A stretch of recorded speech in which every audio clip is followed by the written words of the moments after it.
Right, it's time for the business. Mariam's here and she's got more on the collapse of a shipping giant. Mariam, over to you.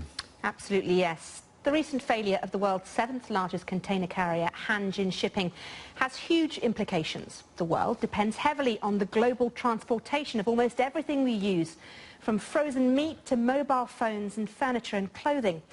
Now, the global logistics market for both shipping and air freight is worth over $4 trillion. The collapse of Hanjin has left around $14 billion worth of cargo stranded around the world. A total of 89 ships have no port in this storm in 50 countries around the world because they can't pay the fees to the port authorities. The collapse will undoubtedly increase the cost to businesses and consumers around the world on a variety of imported goods. Well, what does it all mean? Let's get more with James Baker. He's containers editor at Lloyd's List. And James, first of all, we talk about the fact that prices are rising as a result of this.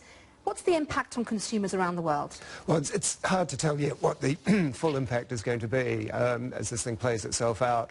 At the moment, there's an awful lot of cargo stuck out at sea, not going anywhere.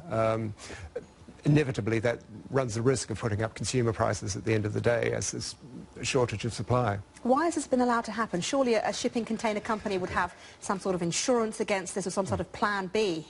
Well, inevitably, this is the consequence of a long-running drama within container shipping where these companies have not been making significant money for a long time, for about 7 or 8 years, have been running at losses.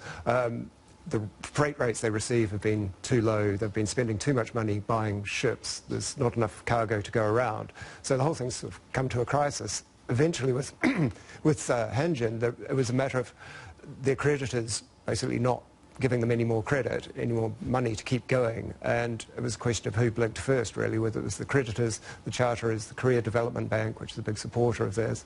In the end, nobody blinked and the whole thing fell to pieces. And what about the companies? I know, for example, that Samsung Electronics have plenty of gadgets, telephones, TVs stuck in these places. You've got clothing, you've got furniture retailers. What about the companies themselves? Can they not do anything to help these ships? Well, there's nothing they can do. The ships are still waiting offshore at the moment. Hanjin runs the risks of having those ships being arrested by its various creditors as they try and get their money back. Now, until they get protection from bankruptcy so that those ships can't be arrested, the ships are going to stay at sea. Even when they can come into port, there's a question over whether or not they can be offloaded or not, because the ports want to be paid. You know, if the terminals are not going to get paid.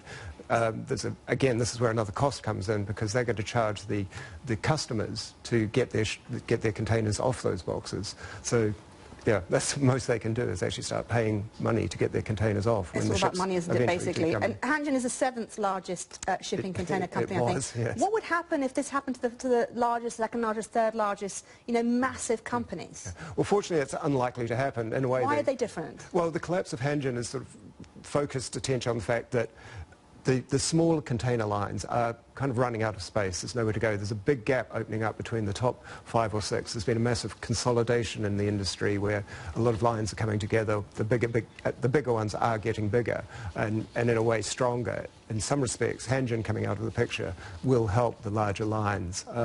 If this did happen to a larger line, it would just be a matter of scale. Things would be a lot worse. You know, Hanjin has an 8% market share on its biggest trade lane.